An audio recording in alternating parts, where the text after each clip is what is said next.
नमस्कार दोस्तों, आपका एक बार फिर स्वागत हमारी इस वीडियो में। पिछले वीडियो हमने सर्वांग समता एवं समरूपता के बारे में अध्ययन कर लिया था।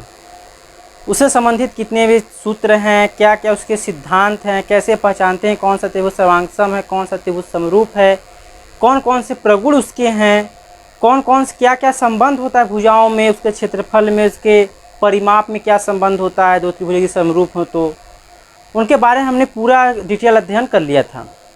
इस वीडियो में हम बात करेंगे उससे संबंधित जितने भी आंकिक प्रश्न हैं जो बुक में दिए गए हैं, उन सभी आंकिक प्रश्नों को हल करने का प्रयास करेंगे। तो आइए चलिए शुरू करते हैं।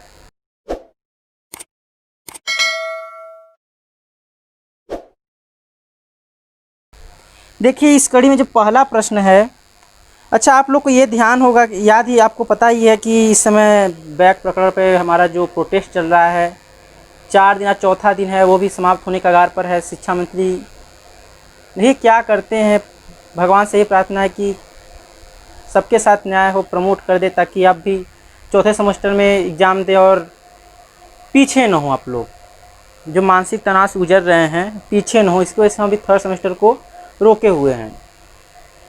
अगर प्रमोट हो जाते हैं, सोचिए अगर बाई चांस अगर प्रमोट हो गए तो भी आपके पास 15 दिन का सबक समय कम से कम बचा है और उतने कम नहीं होते हैं। आप उसमें आराम से चौथे सेमेस्टर को क्लियर कर सकते हैं। आपको लग रहा हो कि चौथा सेमेस्टर हम कैसे हल करेंगे, अरे भैया हिंदी वही है, अंतर नहीं है। संस्कृत वही है, इसमें भी कोई अंतर नहीं। जो हम सेकेंड पढ़े वही वहाँ पर है। विज्ञान भी वही है, कोई नया चीज़ नहीं है। हाँ, सोशल साइंस का सिलेबस थोड़ा अलग है तो उसको हम थोड़ा देख सकते हैं। और बात हुई गणित की तो तीनों का मिलाकर ही है, गणित इसमें है। और बात रही फर्स्ट पेपर की तो वही हमारे हिंदी और गणित मिला करके फर्स्ट पेपर है और बहुत ही नॉर्मल है।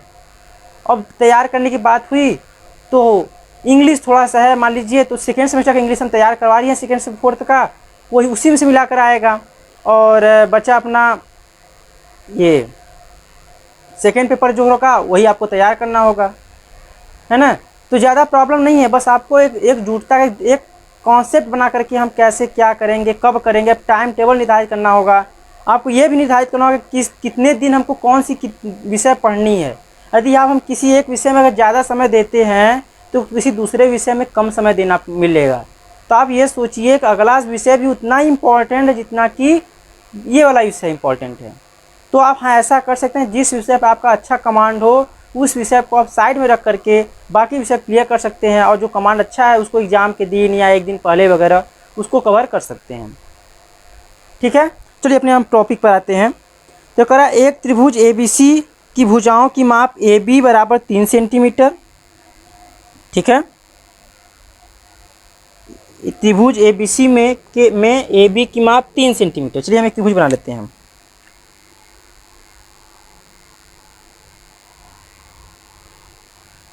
ABC कह रहा है त्रिभुज ABC में भुजाओं AB की मान 3 सेंटीमीटर। ये कितना है, 3 सेंटीमीटर है।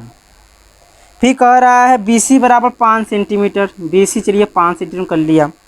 फिर कह रहा है CA बराबर 4 सेंटीमीटर। ये कितना है, 4 सेंटीमीटर कर लिया। फिर कह रहा है दूसरा त्रिभुज PQR में भुजाएं, देखिए अब दूसरा त्रिभुज भी दे दिया। कौन सा, PQR में कह रहा है PQ 7 सेंटीमीटर। चलिए PQ को 7 सेंटीमीटर किए। ठीक, फिर उसके बाद कह रहा है PR 6 सेंटीमीटर। PR जो है वो है 6 सेंटीमीटर है।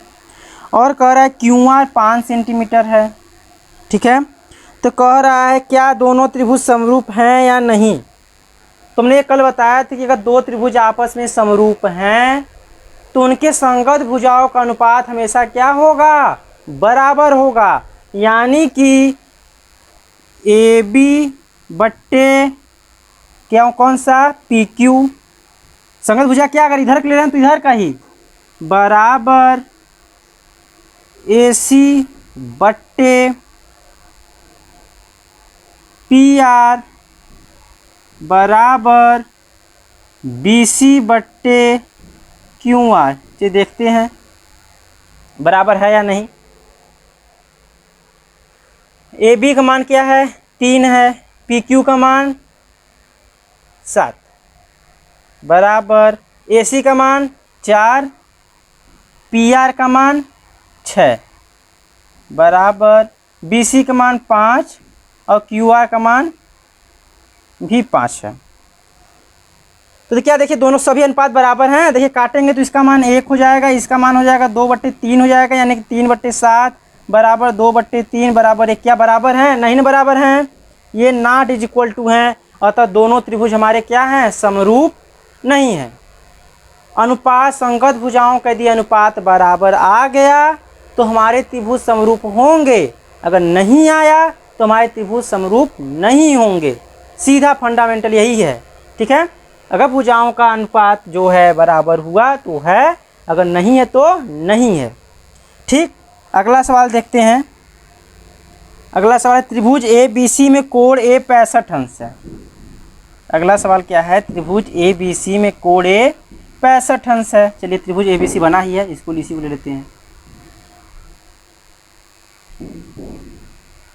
त्रिभुज ए बी सी में कोण ए 65 अंश। चलिए कोण ए कितना है? 65 अंश। फिर कह रहा है कोण सी 40 अंश। चलिए कोण सी को क्या ले लिया हमने? 40 अंश। फिर कह रहा है पी क्यू आर त्रिभुज ए बी सी के समरूप है। कह रहा है ये त्रिभुज इसके समरूप है। कोण क्यू 65 अंश दिया है और ये कोण क्यू 65 अंश दिया है। ठीक है, कह रहा है पी क्यू आर के अन्य दो कोणों के मान। देखिए समरूप त्रिभुज की खासियत क्या होती है?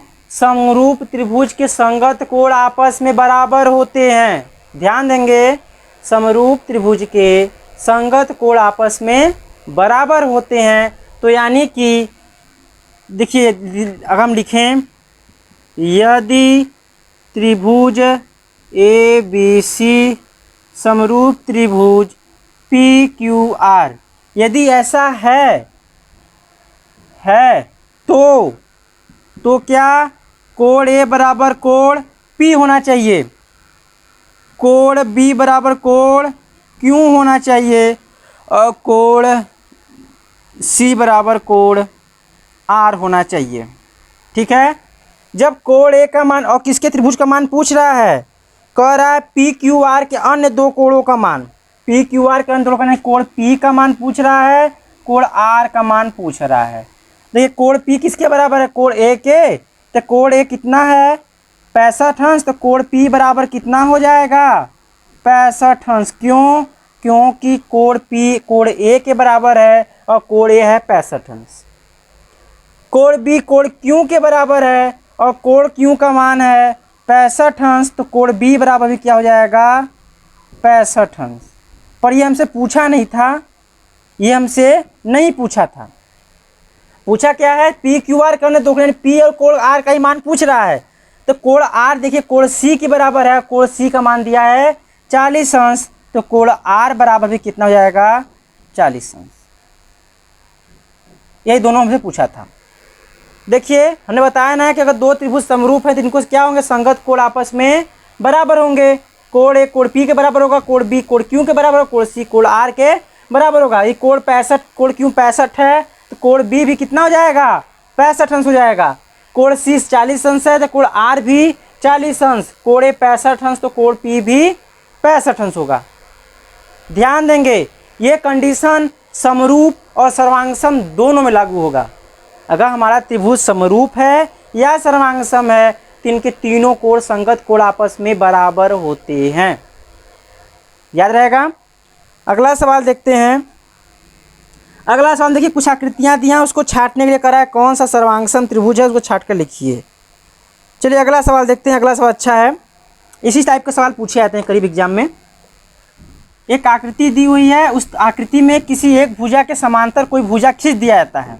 ठीक है, तो उसमें हमारी एक त्रिभुज है, दो त्रिभुज बन जाएगा। तो उसी में किसी भुजा का मान निकालना होता है। तो चलिए ए बी सी एक त्रिभुज है। चलिए जो कह रहा है वही करते चले जा रहे हैं। कह रहा है ए बी सी एक त्रिभुज है। चलिए ए बी सी, जरूरी नहीं कि हम इसी को ये मानेंगे, किसी को भी ये मान सकते हैं, बस एक बना रहा है। फिर कह रहा है इस त्रिभुज के अंदर डी बी ई इस प्रकार है। डी बी ई यानी कि ये शीर्ष दोनों में कॉमन होगा। ए बी सी या डी बी ई इस प्रकार है कि ए सी और डी ई आपस में समांतर हैं, ए सी और डी ई आपस में समांतर हैं, यानी कि ये इसके समांतर है, तो क्या हो गया डी ई, क्या हो गया डी ई। ए डी का मान ज्ञात कीजिए, क्या कह रहा है ए डी का मान ज्ञात कीजिए, इसका मान पूछ रहा है, ए डी का मान पूछ रहा है, ए डी पूछ रहा है, ए डी पूछ रहा है। फिर कह रहा है जबकि डी बी की माप 6.2 सेंटीमीटर, जबकि डी बी की माप 6.2 सेंटीमीटर, ये यहाँ से यहाँ तक की कितना है 6.2 सेंटीमीटर, ये वाली दूरी पूछ रहा है, ठीक है। और इसमें कुछ और मान दिए हैं, क्या माप है, ये है हमारा 8.5 सेंटीमीटर, कितना है 8.5 सेंटीमीटर, कौन सा ए सी कितना है 8.5 सेंटीमीटर। प्रश्न में दिया हो चाहे ना दिया होगा, चित्र पे लिख दिया तो आपको मानना पड़ेगा कि वो उतना है। डी ई दिया है 6.5 सेंटीमीटर, डी ई दिया है 6.5 सेंटीमीटर, ठीक है। तो कह रहा है कि डी ए का मान ज्ञात कीजिए। सबसे बड़ी बात ये कि यदि हमको ये पता चल जाए कि ये जो त्रिभुज ए बी सी और डी बी ई समरूप त्रिभुज हैं, तब तो आसानी से हो जाएगा। और हमने भी पिछले प्रश्न में बताया था कि दो त्रिभुज समरूप तभी होंगे जब उनके संगत कोण आपस में बराबर होंगे। चलिए देखते हैं, त्रिभुज ए बी सी तथा त्रिभुज डी बी ई में, है ना। चलिए देखते हैं, कोण बी देखिए दोनों में कॉमन है, क्या इस त्रिभुज में कोण बी है, इस त्रिभुज में कोण बी है, यानी कि इस बड़े वाले के लिए कोण ए बी सी हो जाएगा बराबर कोण डी बी ई, क्या हो जाएगा, क्या हो जाएगा, इस वाले के लिए ए बी सी तो इस वाले के लिए डी बी ई। देखिए दोनों में ना ये कोण आएगा। और देखिए अब प्रश्न में दिया है कि ये दोनों भुजाएं क्या हैं, आपस में समांतर हैं। और देखिए जब दो समांतर रेखाएं हों और एक तिर्यक रेखा काटती है तो ये जो संगत कोण क्या होगा, ये इसके बराबर होता है। संगत कोण क्या होता है, ये वाला संगत कोण।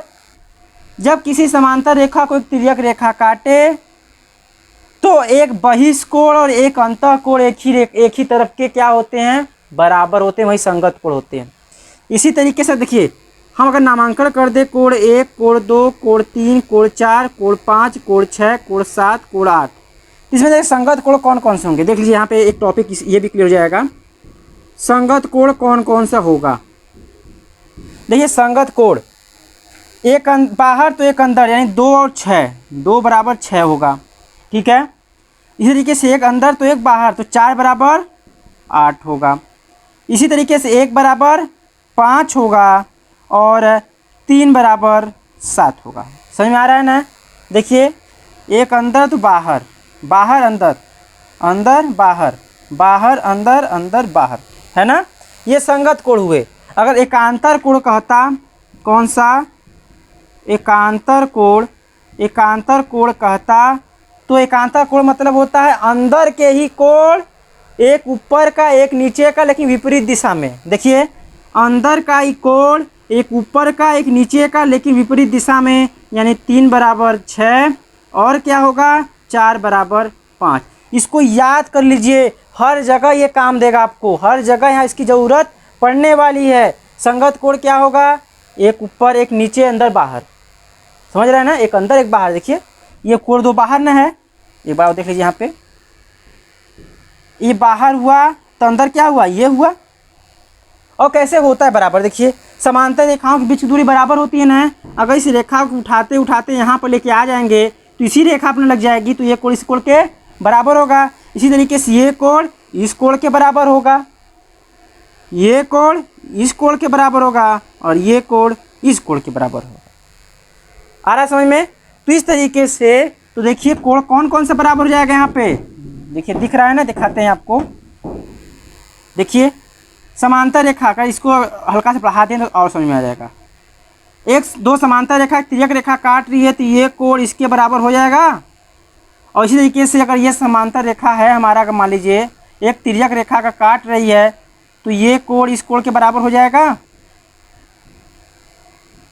होगा कि नहीं होगा? संगत कोण के बराबर होगा ना। तो यानी कि अगर कहें कोण BCA, कोण BCA बराबर कोण BED, BED किसके कारण लिख देंगे हम?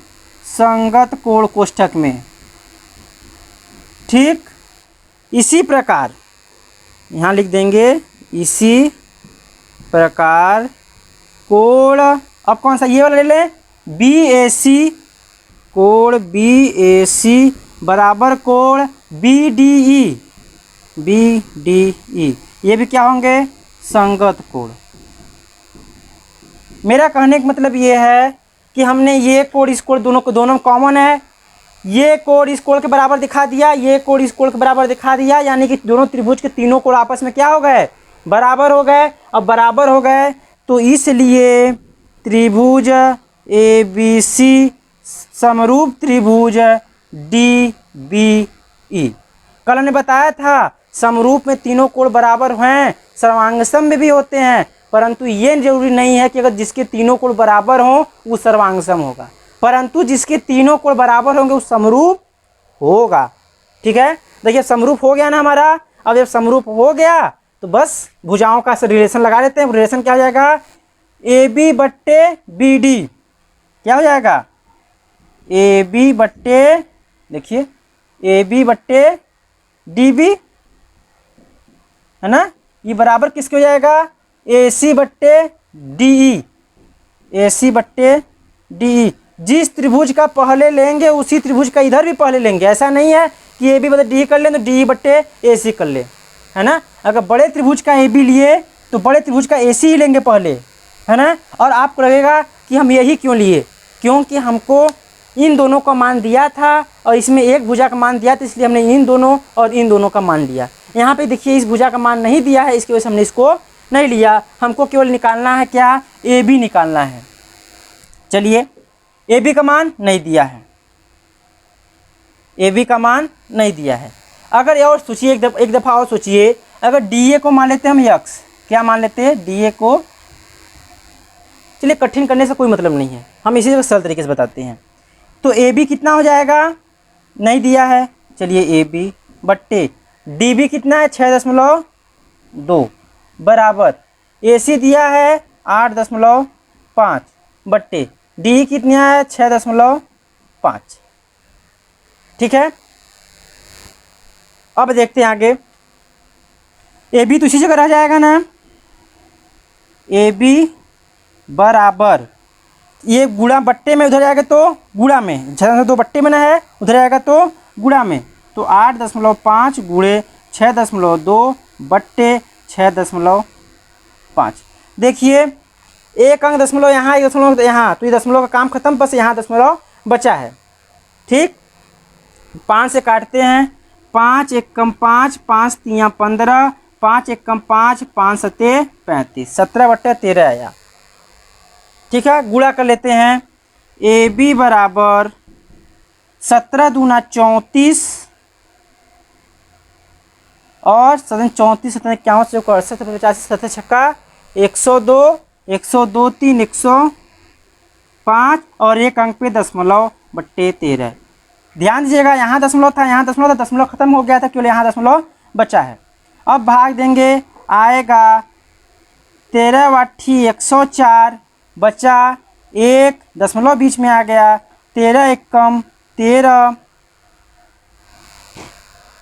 ठीक, फिर एक बचा, 0 आ जाएगा, फिर 13 13 26 23 39 23 चौक 52 13 25 65 23 68 23 91 इतना आएगा। तो AB बराबर लिख लेंगे हम 8.11 सेंटीमीटर, क्योंकि 5 से अधिक तो दे करके हटेगा। अब सोचिए यहाँ से यहाँ तक का कितना दूरी है? कितना है? 8.11, 8.11। अगर इतना दूरी घटा दे, ये दूरी इसमें से काट के निकाल दे तो क्या बचेगा? यही तो बचेगा। और यही हमको पूछ रहा था यानी कि ये दूरी कितनी है 6.2, यानी कि ए बी में से बी डी घटा दे तो ए डी बचेगा। अगर हम ए बी में से बी डी घटा दे तो क्या बचेगा, ए डी बचेगा। और ए डी ही पूछ रहा था, क्या पूछ रहा था, ए डी ही पूछ रहा है। तो ए बी है 8.11 माइनस बी डी है 6.2 इक्वल टू ए डी। तो ए डी बराबर हमारा आ गया 1, 11 में से 2 गया 9, बचा 7 में 6 गया 1, इतना सेंटीमीटर। ठीक है, हम पहले क्या किए, तीनों का दोनों त्रिभुज में कोण को बराबर किए, कोण को बराबर हो गया तो हमारा त्रिभुज क्या हो गया, समरूप हो गया। तो भुजा वाला कंडीशन लगाया कि इस ये बट्टे ये बट्टे बराबर ये बट्टे ये किया, उससे हमने निकाल दिया क्या, ए बी का मान निकाल लिया। जब ए बी पूरा है इसमें से इतना घटा देंगे तो इतना बचेगा, और यही पूछ रहा था तो घटा दिया तो इतना बच्चा। चलिए अगला सवाल देखते हैं। इसी में बहुत इंपॉर्टेंट सवाल है कि ध्यान दीजिएगा। अगर हाँ आपको अगर न समझ में आए तो आप कमेंट कर सकते हैं कि हाँ नहीं समझ में आया, मैं अगले वीडियो में उसको फिर से ले लूँगा। ठीक है, आप निसंकोच कह सकते हैं। अगला सवाल देखते हैं अब इसी के संदर्भ में।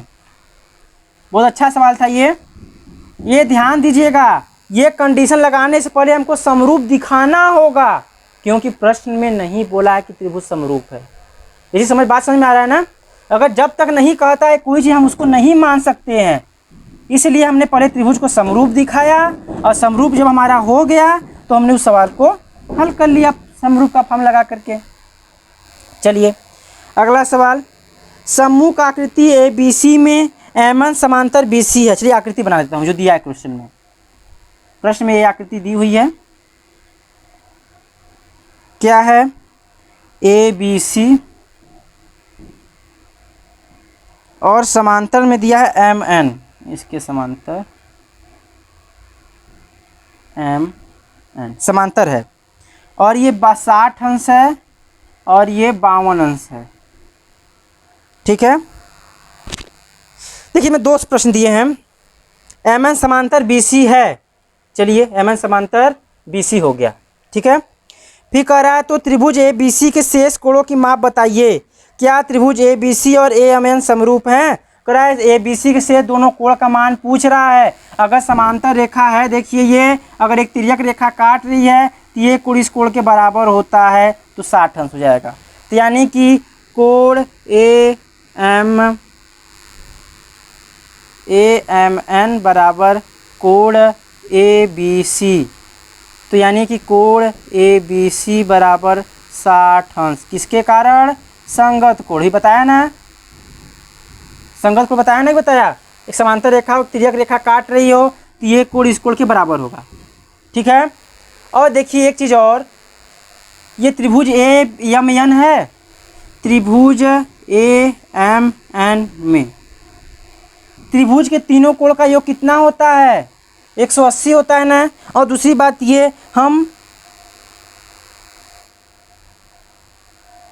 चलिए निकाल लेते हैं। ठीक है, चाहे तो इसको निकाल, इसको निकाल, कोई मतलब नहीं है। देखिए इस त्रिभुज के तीनों कोण का योग कितना होता है, 180 अंश होता है ना। तो चलिए कोण ए प्लस कोण एम प्लस कोण N is equal to 180 degree. कोण ए का मान 52 अंश, कोण एम का मान 60 अंश, कोण एन नहीं दिया है 180 अंश, तो कोण एन बराबर 180 अंश। इसको जोड़ेंगे 6 5 11, 110 112 अंश, कितना हो जाएगा 112। देखिए 2 6 5 11, और कोण एन बराबर आ जाएगा 8 6 बस 68 अंश आ जाएगा। कितना, कोण एन बराबर 68 अंश आ जाएगा। अगर कोण एन 68 अंश हो गया तो कोण सी भी 68 अंश होगा। क्यों, देखिए इसी तरीके से समांतर रेखा है, एक तिर्यक रेखा काट रही है, तो ये कोण इस कोण के बराबर होगा। यानी कि कोण ए एन इसी प्रकार यहाँ पे लिख देंगे, क्योंकि इसी तरीके से तो लिख देते हैं हम इसी प्रकार। कोण ए एन एम बराबर कोण ए सी बी, तो कोण ए सी बी बराबर 60 अंश, 68 अंश लिया है, 68 अंश। अब देखिए ध्यान दीजिएगा, कोण ए दोनों में वही है, कोण ये इसके बराबर हो गया, कोण ये इसके बराबर हो गया, तो दोनों त्रिभुज सर्वांग सम होंगे कि नहीं, तो लिखेंगे चूंकि दोनों त्रिभुज के संगत कोण आपस में बराबर हैं, इसलिए त्रिभुज ए बी सी समरूप त्रिभुज ए एम एन। क्रम देखिए वही लेंगे, अगर ए बी सी ले रहे हैं तो ए एम एन भी वही लेंगे क्रम। देखिए ध्यान दीजिएगा इस बात का, ठीक है।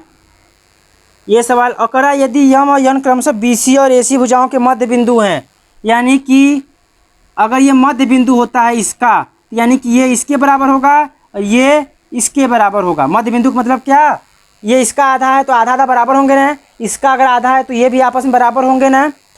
तो कह रहा है तो बी सी और एम एन का अनुपात, बी सी और एम एन का अनुपात, बी सी और एम एन का वही अनुपात होगा जो ए बी और ए एम का होगा।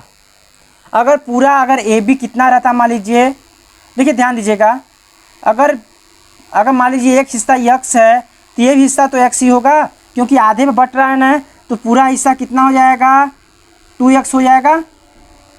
समझिएगा, अगर मध्य बिंदु काट रहा है तो ये x है तो ये भी x होगा, और दोनों को जोड़ देंगे तो कितना हो जाएगा 2x होगा। मध्य बिंदु मतलब दोनों को बराबर भागना बांटना, तो दोनों बराबर हो गया, दोनों बराबर जोड़ दिया 2x हो जाएगा। तो देखिए त्रिभुज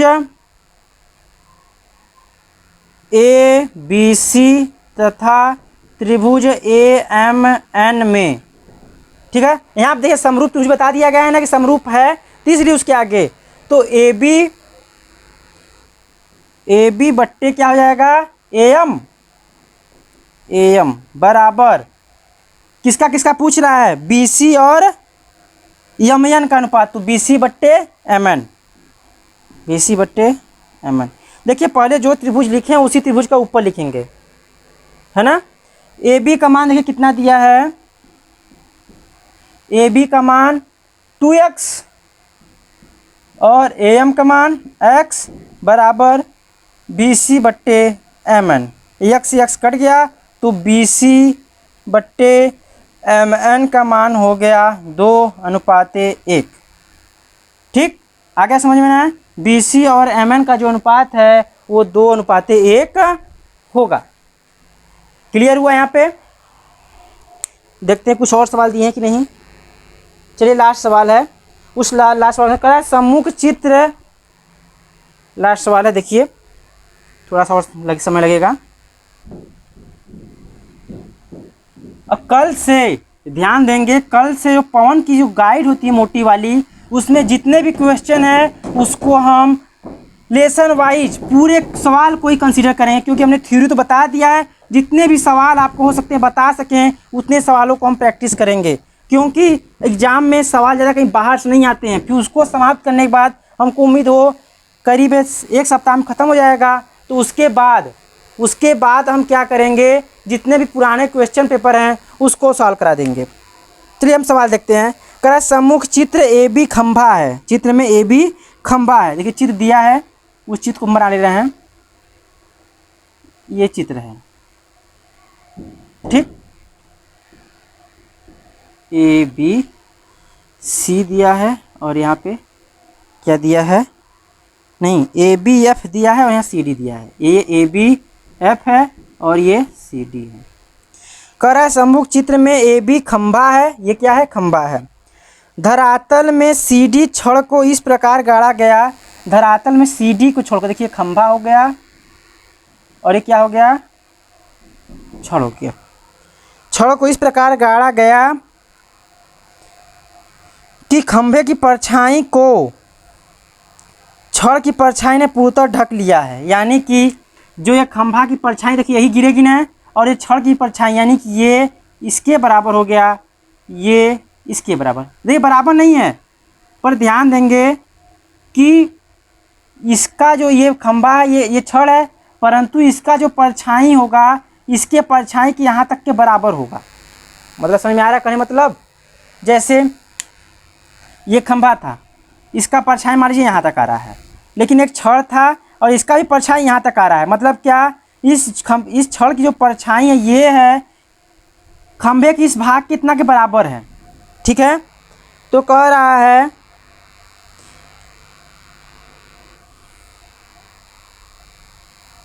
कहने का मतलब देखिए समझिएगा क्या कह रहा है। कहने का मतलब ये है कि ए बी की परछाई अगर यफ तक पहुंच रही है तो सी डी की परछाई भी कहाँ तक पहुंच रही है, यफ तक पहुंच रही है। समझिएगा मतलब ए बी का परछाई यफ तक आ रही है तो सी डी की परछाई कहाँ तक आ रही है, एफ तक ही आ रही है, ठीक है। तो कह रहा है यदि एफ बी बराबर 10 मीटर, यदि एफ बी बराबर 10 मीटर, एफ बी दे दिया 10 मीटर, एफ डी 3 मीटर, ये रहा 3 मीटर,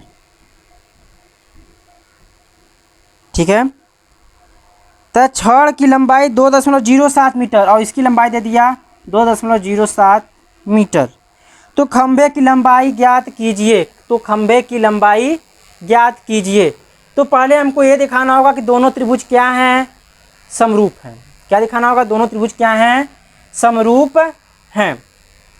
तो समरूप के लिए ने बताया था कि अगर हमने दो कोण को दिखा दिया आपस में बराबर हैं तब भी हमारे त्रिभुज समरूप हो जाएंगे। क्यों, क्योंकि तीसरा कोण तो ऑटोमेटिक बराबर होगा, क्योंकि तीनों का योग 180 होता है। तो चलिए देखते हैं त्रिभुज ए बी एफ तथा त्रिभुज सी डी एफ में, देखिए जिस क्रम में मैं ले रहा हूँ उसी क्रम में दूसरा त्रिभुज भी है।